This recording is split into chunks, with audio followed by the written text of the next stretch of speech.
Good morning and welcome to First Unitarian Society of Madison.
Good morning and welcome to another Wisconsin winter. And to another Sunday at First Unitarian Society, where independent thinkers gather in a safe, nurturing, and warm environment to explore issues of social, spiritual, and ethical significance as we try to make a difference in this world. Speaking of things that are different in this world, I'm Steve Goldberg, a proud, good-looking, multi-talented member of this congregation, and it's my special pleasure to offer an extra warm welcome to any guests, visitors, or newcomers. If this is your first time at First Unitarian Society, I think you'll find that this is a special place. And if you'd like to learn more about our special buildings, we'll be offering a guided tour after today's service. Just gather over here by the windows following the service, and we'll take good care of you. Speaking of taking care of each other, this is a perfect time to silence those pesky electronic devices that you just won't need for the next hour, because you'll be sitting back or leaning forward to enjoy today's service, which I know will touch your heart, stir your spirit, and trigger one or two new thoughts. We're really glad that you're here today, and we'd like to invite you now to join in a moment of centering silence so we can be fully present with each other this morning.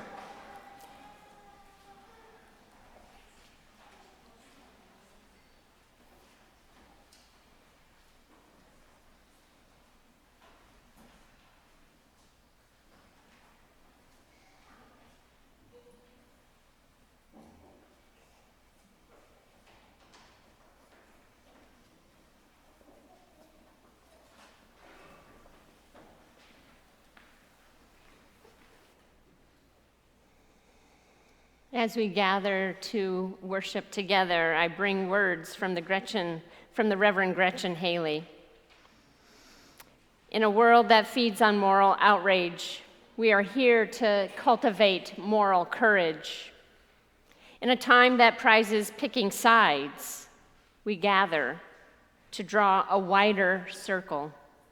And in a culture that teaches us to get for what we give and to ask, what is in it for me? We come to practice generosity and to remember we are all in this together. And we are all in this together as we sing our first hymn, number 212, We Are Dancing Sarah's Circle. Please rise in your spirit.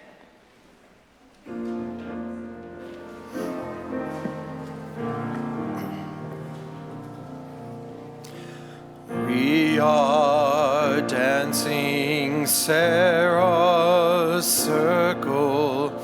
We are dancing Sarah's circle.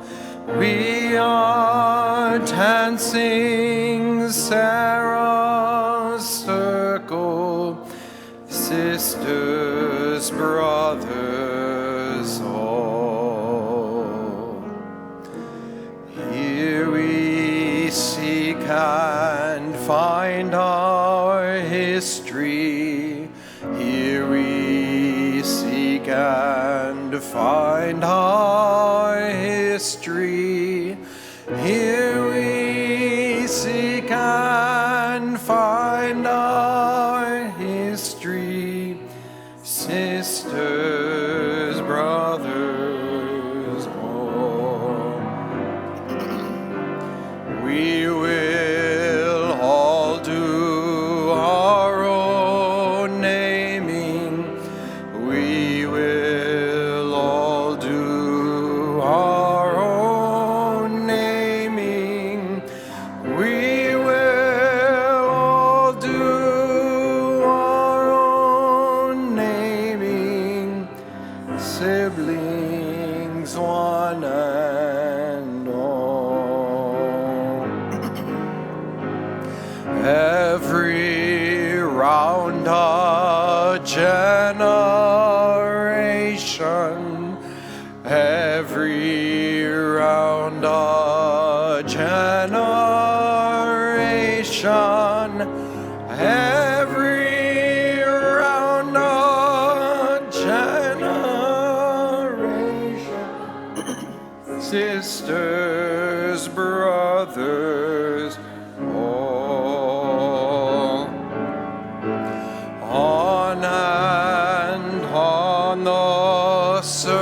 circles moving on and on, the circles moving on and on, the circles moving, siblings one and all.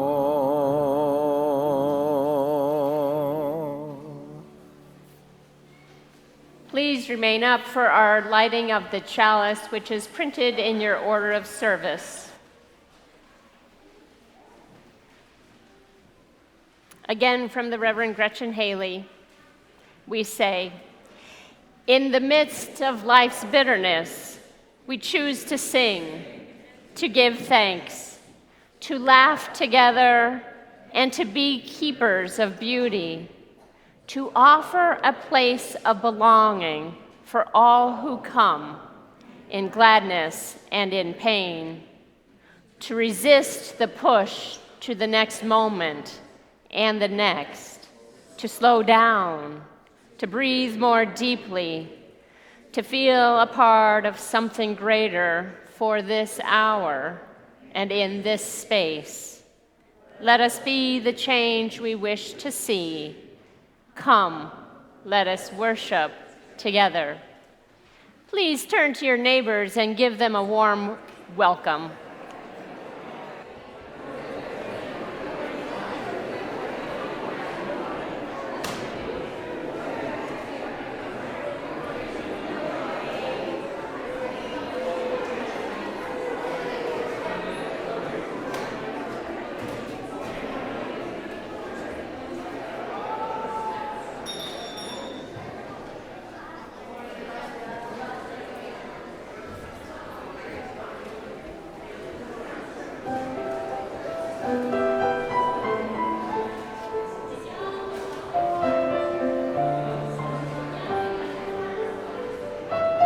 Story. The kids and the adults and anyone who wants to see a story up close. Good morning. It's so good to see all of you. I am seeing you with my eyes, which have circles in them. Two circles. Two circles. We have a pupil and an iris. Yes. And today we are talking about circles. And our circles are everywhere, and that's what this book is about. It's called All Around Us. But before we read that book, I want us to do some circles with our bodies. So make a circle with your hands. You can do this out in the audience and at home too if you want. A circle with your hands. Do you see the circle? Now, turn your fingers down on the top a little bit. Do you see the heart now? Yeah. That's why I think that circles are about love. Now let's make a circle with our hands. Let's give ourselves a hug. It's a very small circle. Someone said it's not a circle. I guess you have to use your imagination. And then, what if you make a circle? Let's say you're going to give your parents a hug or your best friend, except a really big person. So it has to be a really big circle with your hands like this. Yes. And then there is the moon up in the sky that is super round. So we're going to hug the moon. Except you can't. You have to use your imagination, don't you? Yeah. And then we just kind of bring our hands down and rest. So those signs, those movements go with a song that Drew is going to teach us after we read this story. So this story is called All Around Us. All around us? It's about circles. I know. Yeah. I know, he says. Grandpa says circles are all around us. We just have to look for them. He points to the rainbow that rises high in the sky after a thundercloud has come. He traces the colorful arc with his hand and says, "Can you see that? It's only half the circle. The rest of the circle is down below in the earth, where there's water and light and new life. That is the part of the circle we cannot see. But in my mind, I try." She was using her imagination just like we were. Grandpa and I work side by side in the garden, planting flowers and pulling vegetables. Raise your hand if you've ever been in a garden. It's interesting to think about circles in the garden. This is what Grandpa says. He saves the stems and leaves and seeds to bury back in the ground. This is another circle, he says.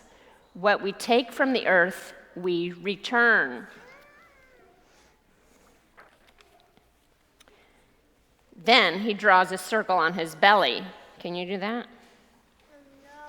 But I did. And then he draws a little circle on mine and says, we even have circles inside. So we have to use our imaginations for that too. This, of course, makes me laugh because he is drawing a circle on her belly. Then they go outside for a walk in the neighborhood and they start looking for circles. Now, do you see any circles in this room? I see. What do you see? Lights. Lights, that chime over there, that gong. I know the circle. The microphone holding the candle. My earrings, the candles, The microphone. the microphone tip. I saw a special circle over there this morning with our musician. That was pretty cool. A drum, yes. And in this picture, do you see the sun? That is a circle too. Look at this. On the next page, we have our eyes, just like we were talking about earlier. We stare at the green and brown rings in each other's eyes for a long time, and then we laugh again. He's right. Circles are everywhere. I'll show you one more important circle before the big round moon comes out, says Grandpa. We walk way back in our yard, and it is under a tall pecan tree. Grandpa seems sad when he sits here because this is where we bury the ashes of our ancestors. I don't remember them, but he does. Then our bodies return to the earth, he says, and pats the ground with his big hands. Can you pat the ground? But that's only half the circle. That's the part we cannot see.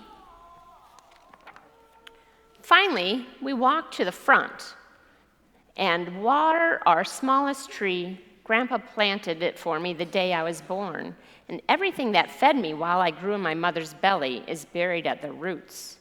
I love bringing water to the apple tree. It is already taller than I am. Grandpa pats my head. Some people last night said our heads are circles.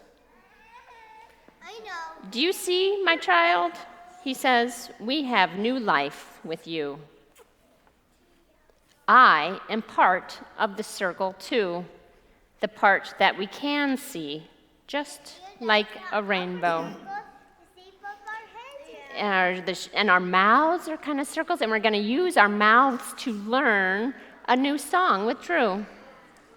So the words for this are printed in your order of service. And you and I are going to help with the motions, okay? Look at Karen, because she'll tell you which of those motions that she taught you earlier you're going to do with the song. I'll sing it first so you know how it goes, and then we'll sing it phrase by phrase, and then we'll sing it all together. Okay, you can do like this.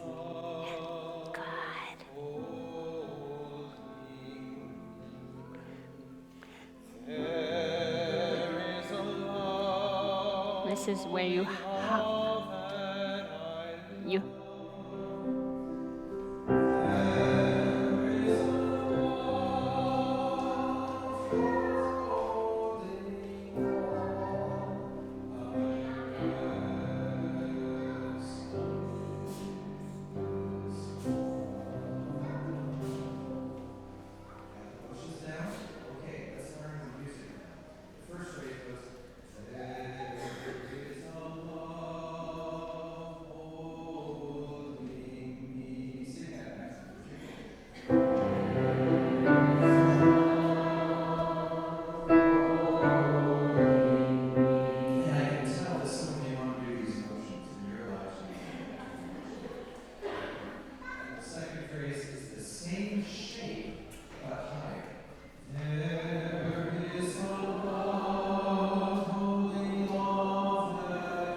We'll breathe in the circles that we sang.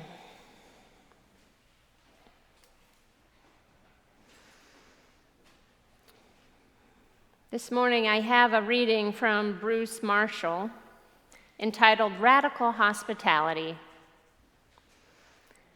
He writes, "Let me suggest an image, a table, a long table where people gather to eat.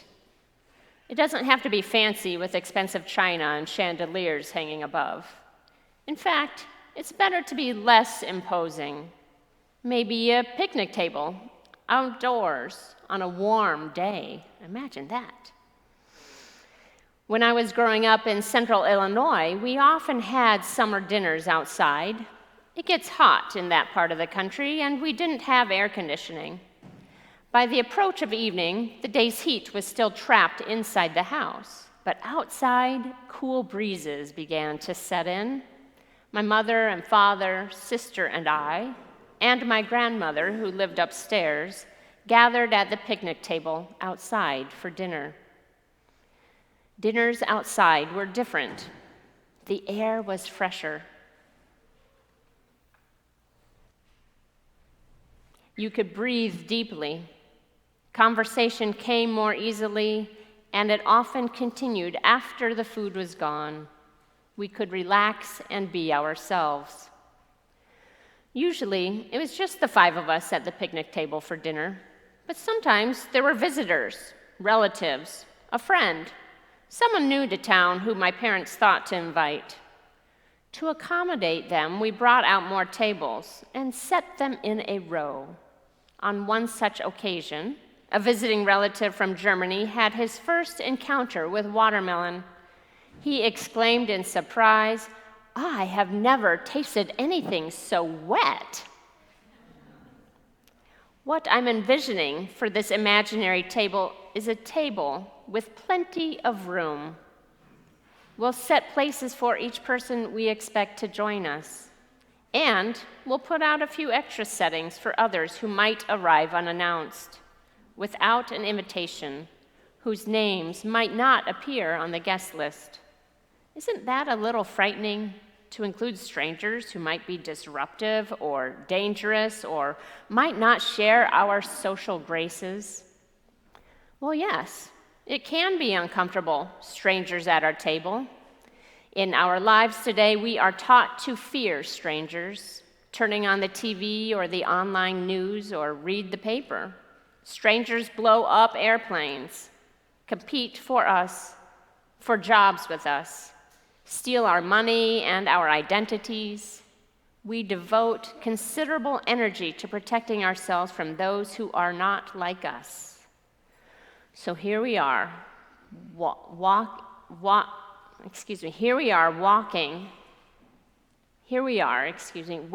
them to our table. But this is radical hospitality, hospitality that returns us to our roots. And the roots of hospitality involve not just inviting friends and family, not just those who you share outlook and value, but also strangers and outcasts. In the Christian story, Jesus was accused of inviting people from the margins to his table, sinners, tax collectors, those who would normally not be welcome at a dinner party. In radical hospitality, we greet the stranger. We invite them into our lives, even though it can be uncomfortable. We honor that person's worth and dignity and our own as we open ourselves to who they are, what their stories are, how life looks through their eyes. We stretch ourselves to accommodate this stranger's view of the world. As leaders, we offer hospitality even to strangers we do not fully understand. Even the stranger deserves to be heard, has value, and receive welcome.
Beautiful music for a cloudy day.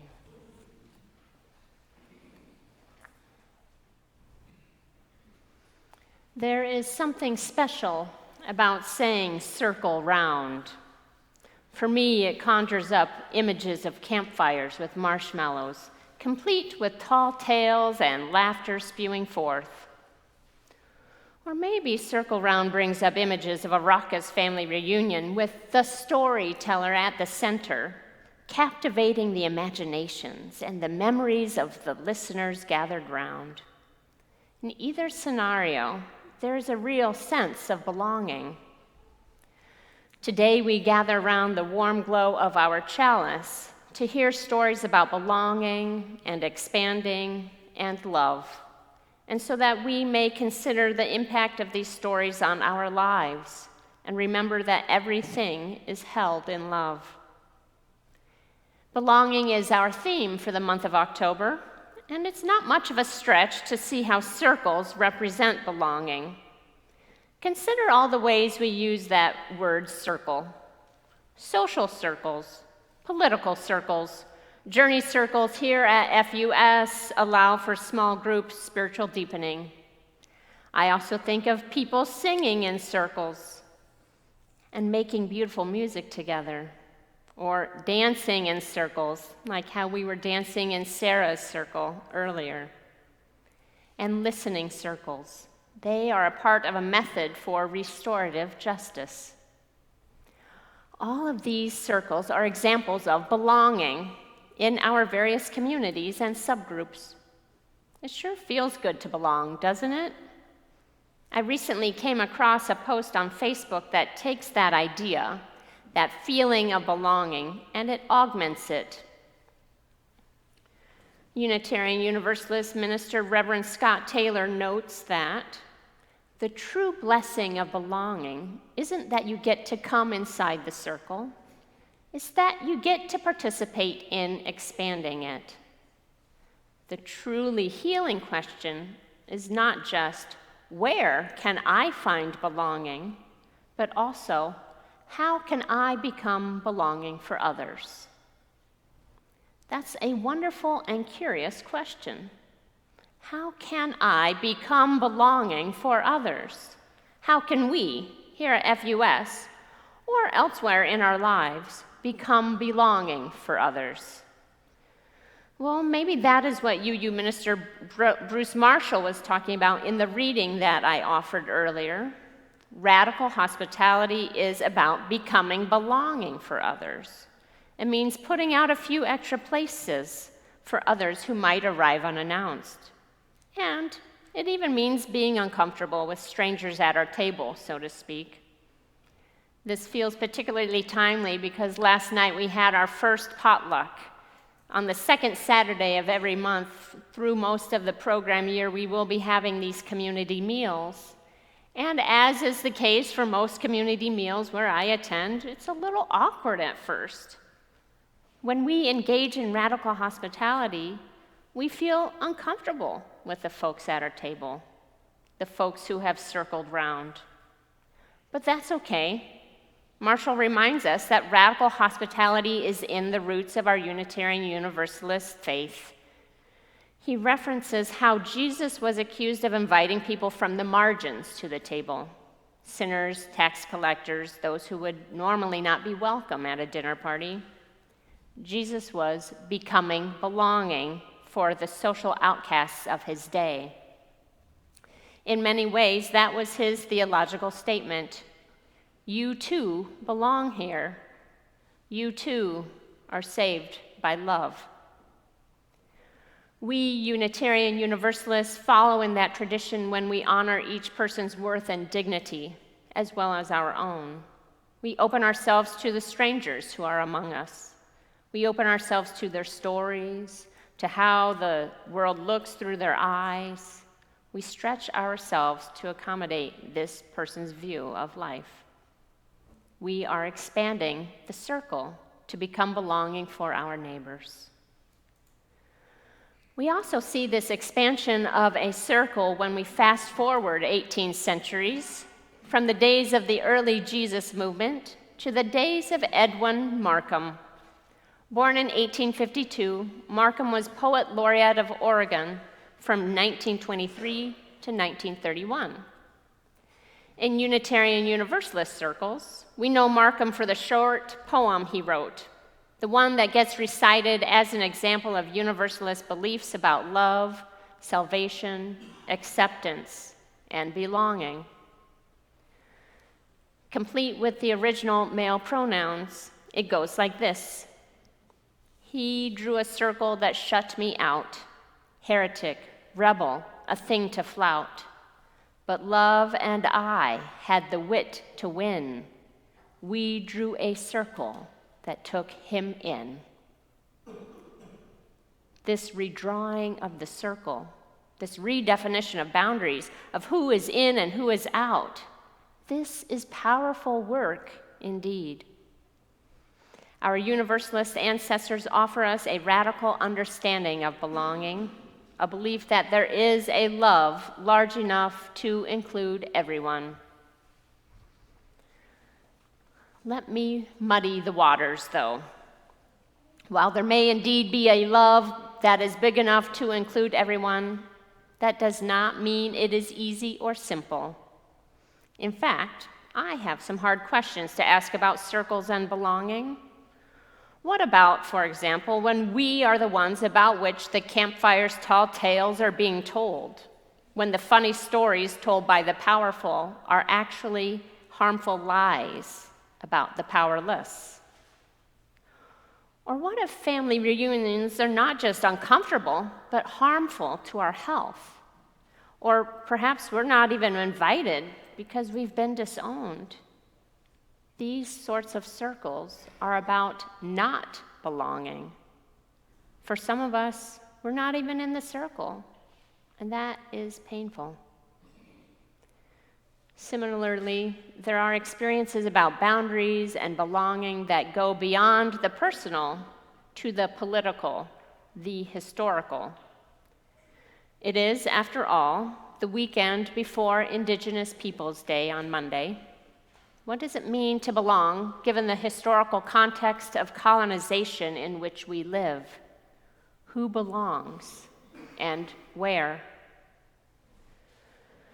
Back in June of this year, officials of the University of Wisconsin-Madison and elected leaders and citizens of the Ho-Chunk Nation dedicated a new heritage marker that was placed on campus, on Bascom Hill.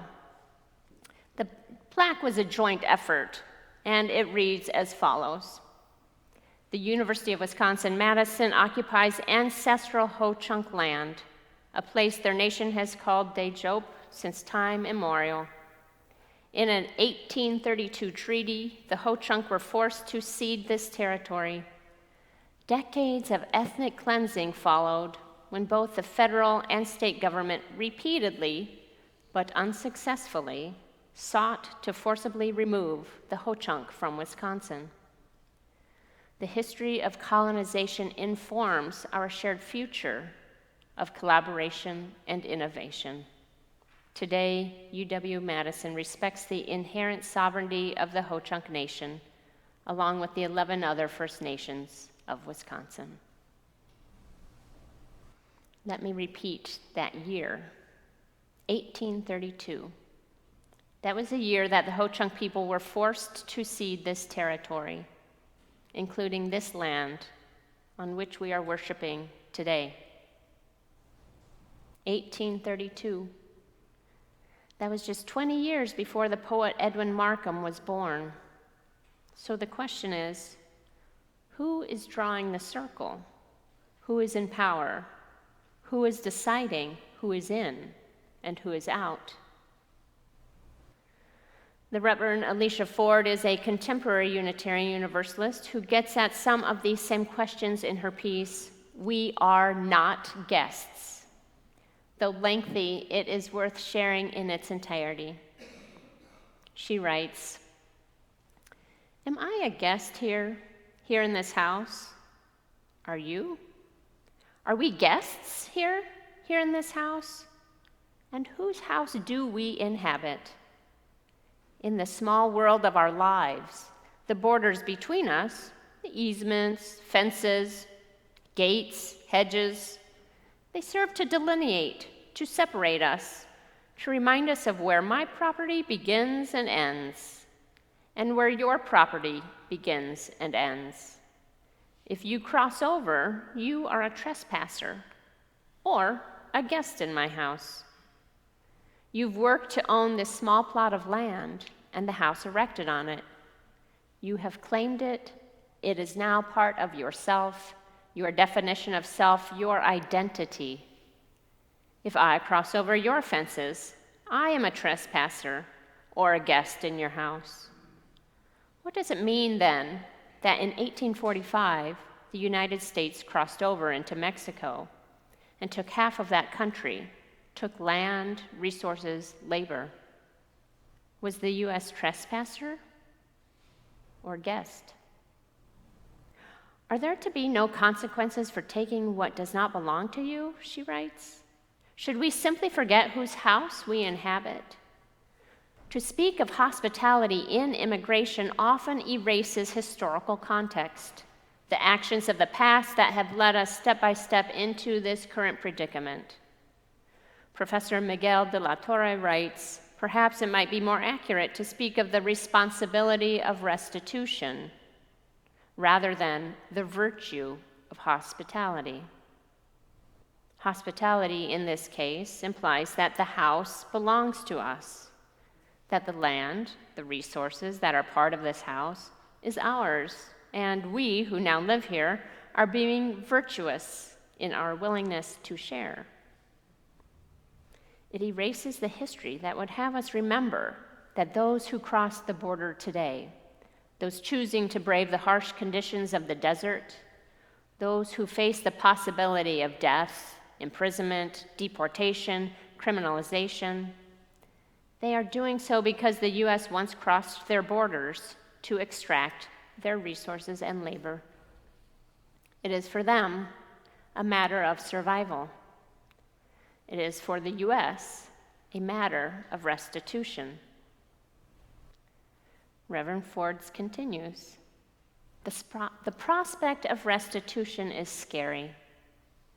Where do we begin?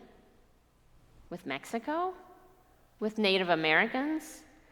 With territories? With the descendants of those who were enslaved? How do we acknowledge and address the complexities of our history, present, and, if we're not conscious, future of dominance? What would right relationship look like? What conditions and considerations would make restitution possible? And for us, Unitarian Universalists, what would it mean for us to shake off the idea of hospitality as a central principle that is often attached to immigration and delve into the concept of restitution? Whose house do we inhabit? For we are not guests. We are not owners, nor are we hosts. What then is our responsibility?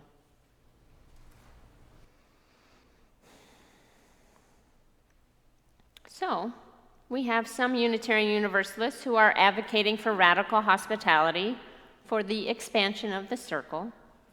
This call implies an inner circle identity or positionality. Other UUs call for drawing the circle wider, even if it means we are drawing the circle from outside of its original location. And still other Unitarian Universalists acknowledge the limits of a version of hospitality which is attached to immigration, one in which we hosts are being virtuous in our willingness to share. This call acknowledges power dynamics and advocates for a larger justice, one grounded in taking responsibility, one based in restitution.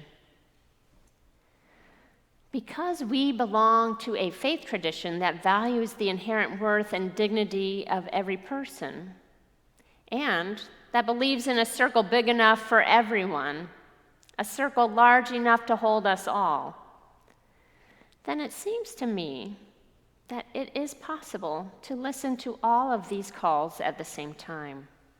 Yes, we should absolutely offer radical hospitality when we are in a position to do so. And yes, we should absolutely draw the circle wide enough to include even those who have done us wrong without condoning their actions. And yes, we should absolutely take responsibility to offering restitution, and in doing so, help to repair the circle. Like we were sharing with the kids, there is a love large enough for everything to belong. I'm held by this love.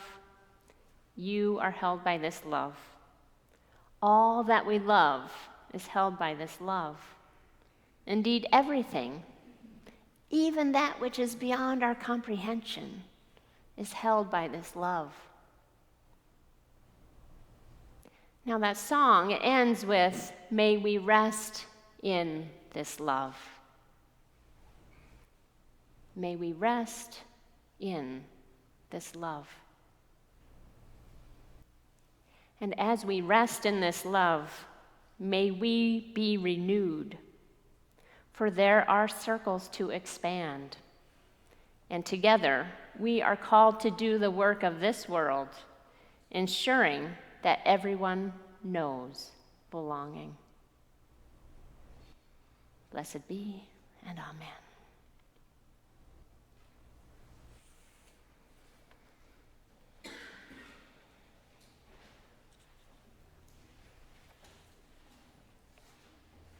One way we help to expand the circle is by sharing our offering each week. And this week, our outreach offering goes to Native Vote, which in 2011, the Wisconsin Conservation Voices worked with the Bad River Band of Lake Superior, Chippewa to stop an open pit mine produced near their community in northern Wisconsin. So that partnership turned into a highly successful nonpartisan voter engagement project that has since spread to many Wisconsin Native communities. And our offering today will be shared with that organization. I invite you into a time of giving and receiving.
Thank you for including your generous giving in our circle of First Unitarian Society.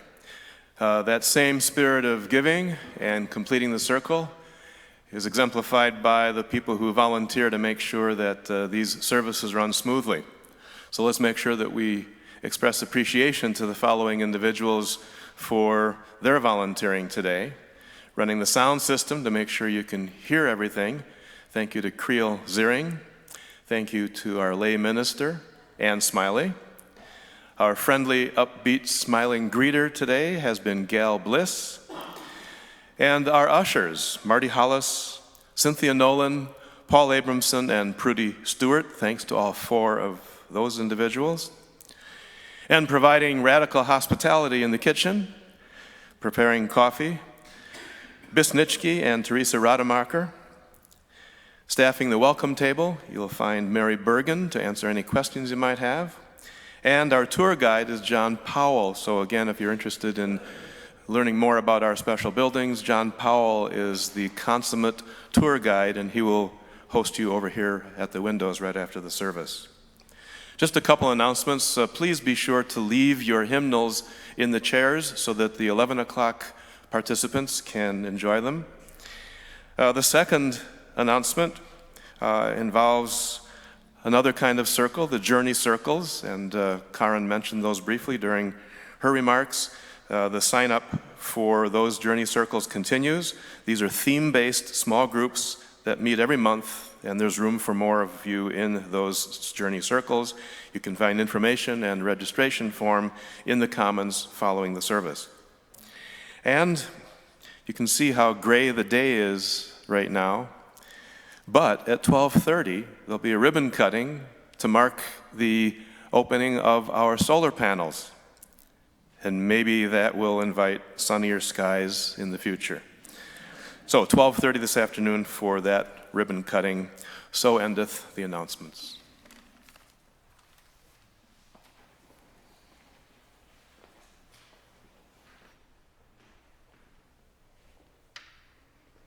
Each week we take time to hold in our hearts and in our shared space the cares of this community, which if you would like to write in our book, it's outside of the sanctuary every week. Today, no, nothing was written, but that does not mean that we do not bring things on our minds and hearts with us into this room. I know my week has been full, and I invite us into some time just to consider all those in our lives who are impacted by worry or health issues,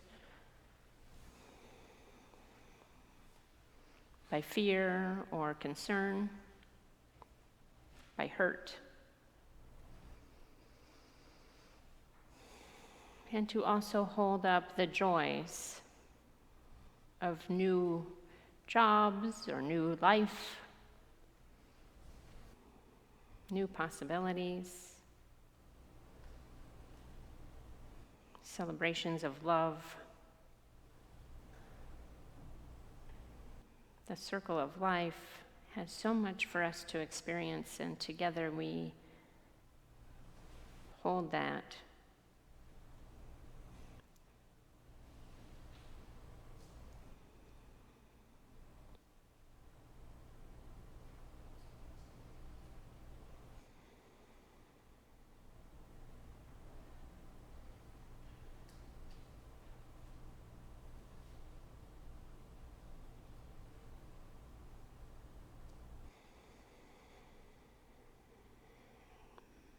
May we remember that no matter what we are holding, we are not alone in that. We are part of a web of life that makes us one with all of humanity and all of the universe.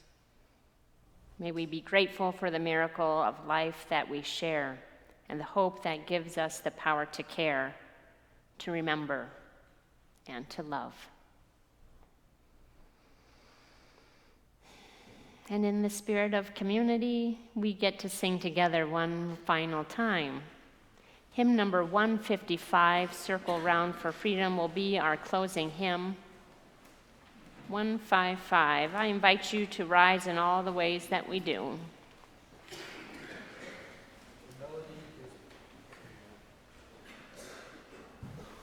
The melody is printed in the middle staff. That's what I'll be singing. You can sing whatever you want.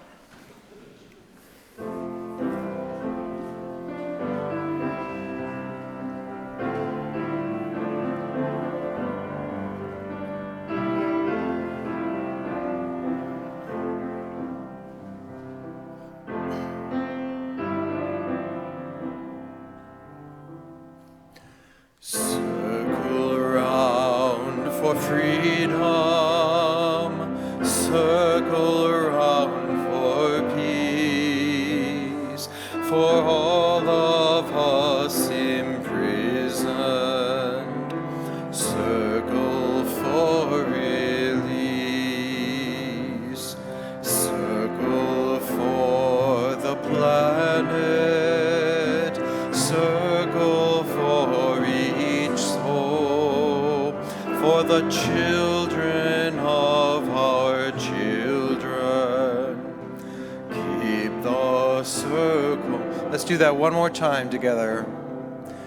Circle around for freedom, circle around for peace, for all of us imprisoned, circle for release,